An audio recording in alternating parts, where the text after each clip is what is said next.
we'll start with Lucas van der Elst, who is in grade 8. And his question, Professor Berk, is, you said that without Hitler, there would be no Holocaust. Why do you think that why do you not think that another leader besides Hitler could have risen up and started the Holocaust? A very fine question. Hitler was an exceptional human being, cruel to be sure, but he was able to feel, I would say, for want of a better cliche, he understood the feelings of the people better than any German, any other member of the Nazi Party. Himmler didn't have it, Göring didn't have it, Hitler had it.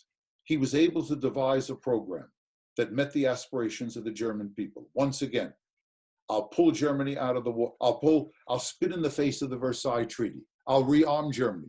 I'll make Germany a great nation again. I will save Germany from communism. He was also a brilliant speaker. These are the things that I think made Hitler absolutely essential. Your question is a good one, and there are historians that would agree with you. But I think most historians would agree with me that without Hitler, these certain things that I spoke to you about, including the Holocaust, would not have taken place. So our next question comes from Carter Crowley, who's a freshman. And his question is, do you think the punishment of complicit German corporations such as IG Farben after the war was too weak? And if so, why? Another good question. We will treat, in the immediate aftermath of the war, there will be 2 sets of Nuremberg trials. That is, one will go after the big shots, Himmler and Göring and all these people. Himmler and Göring actually will commit suicide, but the others will not, and a number of them will be hanged, and a number of them will be put in prison. They will be let out in a very short period of time. Second period of trial will help. The same thing will take place. People who are sentenced for life terms, long prison terms, will be let out. The problem here is, of course, the Cold War. By 1946 and 1947, the United States and the Soviet Union are engaged in this ferocious Cold War. We need German people on our side. We want what used to be called West Germany. We want them to be integrated into eventually NATO and the European Union. The German people want an end to the war crimes trial. They don't want to be stigmatized. And the American government, both Republicans and Democrats, are going to participate in alleviating, or eliminating the war crimes trials and letting these people out. Your question, again, is a good one. I think the German people, or let's say the war criminals and these companies that were complicit in the Nazi extermination of the Jews and in carrying out Nazi aggression, they should have been punished in a harsher way. But I'm trying to explain to you, this is what is known as realpolitik, power politics. By that I mean, you do what you think is in your national interest and damn the morality. Our next question is from Daniel Berk, who I believe you might know. I know him. And Daniel's question is, how did the image of a weak or powerless Jew of the 1940s change into the image of a powerful modern-day Israeli Jew or Zionist? Another good question. I must tell you, I speak to many schools. These are very, very good questions, and I'm proud to be with you.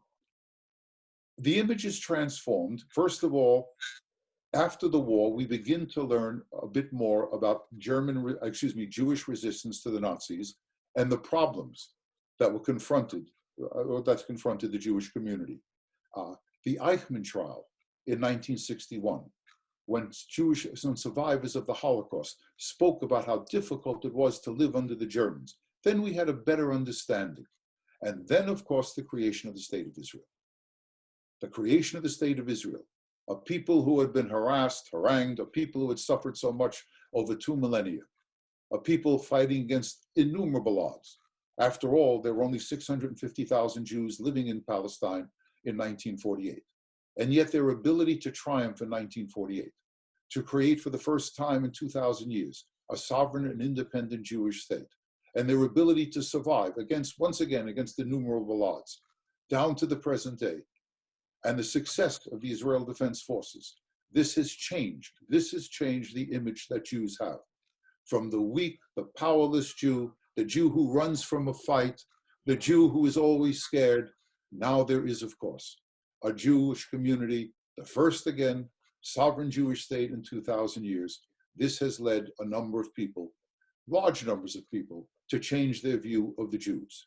Also in the United States, 500,000 Jewish men and women had served in the armed forces of the United States, some with great distinction. The idea that the Jews are a powerless and cowardly people can be thrown into the garbage can of history by virtue of the things that I just spoke to you about. We have time for a couple more questions here. This next one is from Joseph Wang, and Joseph's question is, how do you feel about the current land dispute between the state of Israel and Palestine? Another good question, and a tough one. Yep. I must tell you, let me tell you where my biases are. Not only am I Jewish, I am a strong Zionist. Nonetheless, I believe in the need to create an independent Palestinian state. I am a two-state person. I believe there should be a state for the Palestinians and of course, the existing state of Israel for the Jewish people. But I also believe that a state does not have, and this is in the case of Israel, does not have the right to commit suicide. That is, I believe, as most Israelis believe, in a two-state solution. The problem is that on the other side, you have asked me for my point of view, I'm telling you. On the other side, by the other side, I mean Hamas, Islamic Jihad, and Hezbollah in Lebanon. These organizations are not prepared to accept the existence of a sovereign Jewish state in even a truncated part of Palestine. That's the issue. If the Israelis withdrew from every settlement on the West Bank, as they withdrew from every settlement in Gaza, there would be no peace. Because in the eyes of Islamic Jihad, in the eyes of Hamas, and in the eyes of Hezbollah, the Jews have no right to have a state of their own. I'll add this very, very quickly. About 20 years ago, a reporter from the New York Times went to see Sheikh Yassin. He is the founder of Hamas. And the reporter asked the Sheikh, if the Israelis withdrew from every settlement that they had, or they have, if they withdrew from every settlement, would you accept the existence of the state of Israel? And the Sheikh, who was blind, couldn't say to look at them, but you could see that there was a puzzle. There was a question on his face, and on his followers. It is for them, for Hamas, Islamic Jihad, and Hezbollah, the mere existence of the state of Israel is an insult, an assault on Islam. Israel has to disappear. So while I'm a supporter, as most Israelis are, of a two-state solution, how do you create a state, or how do you allow the creation of a state that will be a launching pad for an attack upon the state of Israel? It is only when those organizations change their view, then indeed will we see peace in the Middle East. So we have a couple more questions here. We're going to stay with you for a few more minutes, if you don't mind, just to... delighted to stay with you. Delighted. Thank you. So this next question is from Ryan Finn. Ryan's question is, how do you think the people of nations such as Ukraine, stuck between the Soviet Union and Nazi Germany, were able to resist both these major powers? They do resist these major powers, but only now have they been successful. After all, in 1918, 1920, during the period of the Russian Civil War, the Soviet Union incorporated the Ukraine. Many Ukrainians resisted communism, many Ukrainians resisted Sovietization, but in the end, the Soviet Union took it over. And from 1917 to 1990, the Ukraine was not an independent country. As far as the Germans were concerned, many Ukrainians during the period of the German occupation believed that the Germans would create an independent Ukraine. They were very, very mistaken. In the eyes of the Nazis, the Jews, the Gypsies, or the Roma, and all Slavs, as well as all black people, they were Untermenschen. They were subhuman types. So the Ukrainians hoped that the Germans would liberate them and create an independent Ukrainian state. In the end, the Ukraine became a country and a people that were terribly exploited by the Nazis. When the war was over, the Ukraine became once again part of the Soviet Union under communist domination. It is only with the implosion of the Soviet Union in 1991 that the Ukraine has become an independent country. And the problem there is, the problem is not the Germans. The problem is President Putin of Russia. Putin wants to destabilize the Ukraine. He has annexed the Crimea, incorporated the Crimea into Russia. He has launched an undeclared war in the eastern part of the Ukraine. It is incumbent upon us, the United States, the Europeans, and all free nations in the world to help defend the independence of the Ukraine. To be squeezed between the Russians on the east, you are absolutely right. The student who asked that question is absolutely correct. To be squeezed, and it's not only the problem of the Ukrainians, it's the Czechs, the Slovaks, the Hungarians, and above all, the Poles, the Latvians, Lithuanians, and the Estonians. To be squeezed between the Russians on the east and the Germans on the west, it's not a good neighborhood, to put it as succinctly as I can. Our next question here is from Bobby Zabin, and Bobby's asking, to what extent did Hitler use old existing anti-Jewish sentiment or tropes in Germany in his propaganda or his speeches versus creating new rumors? I'm not sure I understand the question. Could you repeat that again? Absolutely. Bobby's question is, to what extent did Hitler use old existing anti-Jewish sentiment or tropes in his propaganda versus his creating new rumors? Good. Another good question. He used all the anti-Semitic tropes and the Nazi Party and its propaganda. Again, the Jews killed Jesus, but that wasn't the major thing. The leading Nazi, one of the leading Nazi newspapers, Der Stürmer, the Stormtrooper, put out the most virulent old forms of anti-Semitism, arguing that Jews killed Christian boys and girls at the time of Pez, all that stuff in the medieval period. Hitler dwelt on the Jewish race. That's the Nazi innovation here. And the Nazis defined anybody who was a Jew. For the first time in Jewish history, the opponents, the anti-Semites, defined, they have a definition of who was a Jew. If you were a Christian and your mother and father were Christians, but you had 3 Jewish grandparents, you were a Jew. So there's a definition there. And then the dwelling on race. I'll put it another way. Remember, I spoke in my talk about Christian anti-Semitism, Christian anti-Judaism. For 1900 years, Christians would say, see that Jewish kid crossing the street? Let's beat the living daylights out of him because his ancestors killed Jesus. Jews could always save themselves if they wished, and many would, convert to Christianity.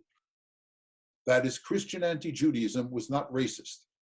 But what the Nazis are saying is, it's all in the blood. A Jew is a Jew is a Jew. Today we would say, the Nazis would have argued, it's all in their genes. See that Jewish kid crossing the street? We don't have to beat him up, we gotta kill him. It's not his Torah, it's not his Talmud that makes him bad. It is his blood, it's his genes that make him bad. You've got to destroy him down to the last woman and child. Anti-Semites or anti-Judaism, or Judeophobes as they used to call them, would never say anything like that. Again, Jews could always save themselves. It's not a good alternative. Most Jews will not, but many will. They will convert. And once they converted, they will be accepted to a certain degree, but they will not be murdered. There's nothing in the previous history of anti-Semitism to compare with Hitler's anti-Semitism or with a note, a letter, sent by Heinrich Himmler, the head of the SS, one of the architects of the Holocaust. It's a letter sent to SS commanders in the Ukraine, in which he says to the SS men, he says of the Jews, we must kill them down to the last child in the cradle. There's nothing like that that had ever existed before. So in answer to your very good question, he's using the old tropes. Again, they killed Jesus, the ritual murder, all these things, saying all of that. They're all communists and so on. And then he's using the new concept of race. And that leads logically to Auschwitz. So the next question here is from Ezra Leibowitz. And Ezra says, having my bar mitzvah in Israel and being a Jew, I feel a really close connection to Israel. Why do you think so many American Jews feel hostility toward Israel? Oi, that's a good one. That's another good one. I said, I am very, very impressed. You kids are sharp. I wish I had your junior. There are a number of reasons for that. It is axiomatic to say that most Jews are liberal. They vote for the Democratic Party. Now, I'm going to give you a statement from a politician in Boston who is not Jewish, who looks at the election returns and sees that the Jews, he's a Republican, and he's looking at the Jews who are all voting Democratic. And he says that this is not a racist statement, either from him or from me. It's not a racist statement, but it gets to the point. He says, these Jews, they're impossible. They look like Episcopalians and they vote like Puerto Ricans. By that is meant Jews don't vote their pocketbook. They're caught up in ideals, and a number of them, being liberal, are always voting for the underdog, and they perceive the Palestinians as the underdog. What that means is, I'm thinking, I would argue, that many of them don't understand what I said to you before. That is, yes, the Jews are the dominant power. There's no parity here. The Israelis are more powerful than the Palestinians. But once again, many American Jews, like Bernie Sanders, who incidentally I went to high school with, and I was on the track team with Bernie Sanders. He's a nice guy. He'll never get my vote. Bernie talks about the Israeli persecution of this and the Israeli persecution of that.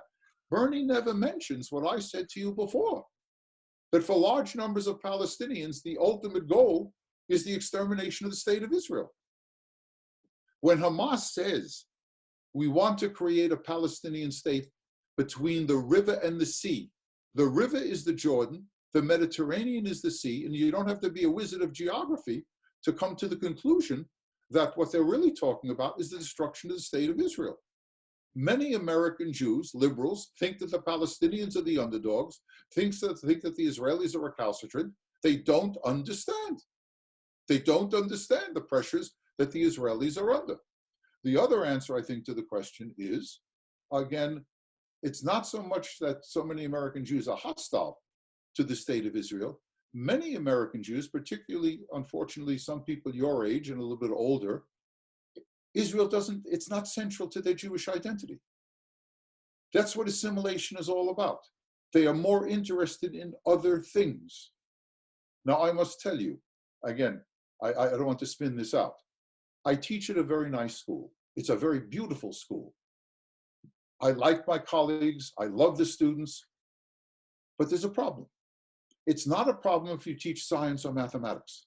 It is a problem if you teach history. Every year, I get 1 year older. And those kids, they're always between 17 and 22. What do they know about World War II? What do they know about the Holocaust? What do they know about anti-Semitism? They don't. They're very brilliant students. Some of our students are as good as anybody at Harvard, Yale, or Princeton. Some of them are very, very good. But this is what they remember. They don't remember that. What will they remember?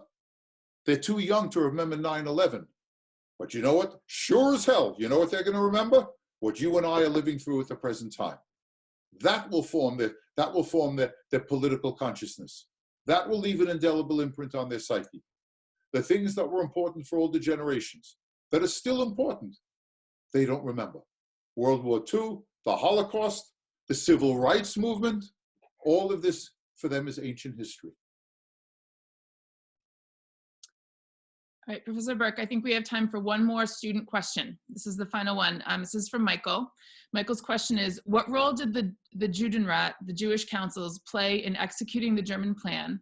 And did that inadvertently help to avoid resistance from the Jews? That is one of the most controversial questions, another very fine question. That's one of the most controversial issues in the history of the Holocaust. The Judenrat, or the Judenräte in plural, these were Jewish councils that were created by the Nazis to administer the ghettos. In reality, they didn't administer the ghettos. In reality, they were simply transmission bolts, tradition lines for the Nazis. So the people in the Judenrat, I would argue, it's very controversial, I would argue, they were under the gun. Let me give you an example, very, very quickly. The Germans take over a small town in German-occupied Russia. The commandant of the German forces in this small town turns to the leader of the Judenrat and says, my boys need R&R. I need recreation. What does he mean by R&R? rest and recreation. He wants the leader of the Judenrat to set up a brothel with Jewish women and girls. He's to pick them. And if he doesn't do it, his wife and his daughters, they'll be the first ones to be put in the brothel. What do you do? Or in ghetto after ghetto, it's Chernyakov in the Warsaw ghetto. It's Rumkowski in the Lodz or the Łódź ghetto. They are told, either you comply with our orders, either you send X number of Jews to labor, Y number of Jews to deportation. Deportation or resettlement means extermination. Either you do that or I kill you. What do you do? I believe that most of the Judenrat leaders, including those two men, they are very controversial, especially Rumkowski in Lodz or Łódź. I believe that most of them did the best they could under terrible circumstances. And as one Holocaust survivor spoke about, he was in a ghetto, he survived the war. He said, and I think he is absolutely right, when you are talking about the Holocaust, we are talking about a time without precedence. This is industrial mass murder, where those who are destined to die, it goes right down to the last child in the cradle. You have to have, I'll use the old Yiddish expression, you have to have rachmanis, you have to have pity, and a certain amount of sympathy to understand what these men were going through. They're nearly all men. Or to put it another way, the Talmud is right. Never judge another man or another woman unless you have stood in their shoes. And that's the way I think you should approach the Judenrat and the Jew men and the Jewish councils. Once again, I thank you very much. The questions are superb. Your teachers are very, very fortunate to have you, as you are fortunate to have their teachers. I thank you. Keep your families safe. Good morning, and thank you very much. Professor Berk, we thank you for an informational and a provocative talk this morning. It's a reminder to us that we learn about and from history. It's also a reminder of us that we need to be vigilant about the culture of personality and how it can take advantage of long fermented bigotry. That vigilance causes us to pay attention and also, where appropriate, to stand up. I can't help but be moved by the privileges we have in this country in this time. That last week we had a presentation by Mr. Landry who talked about the Christian Holy Week juxtaposed with your instructive talk this morning, and how religions and peoples can coexist in this country in a way that sadly in many other places they cannot. That is worth celebrating, as I know the Jews will celebrate the last night of Passover this evening. We thank you from the bottoms of our hearts. We wish you well. And I thank you, boys, for your good attention this morning and your excellent questions. And I wish you a good rest of the week and an excellent extended weekend. Happy Patriots Day.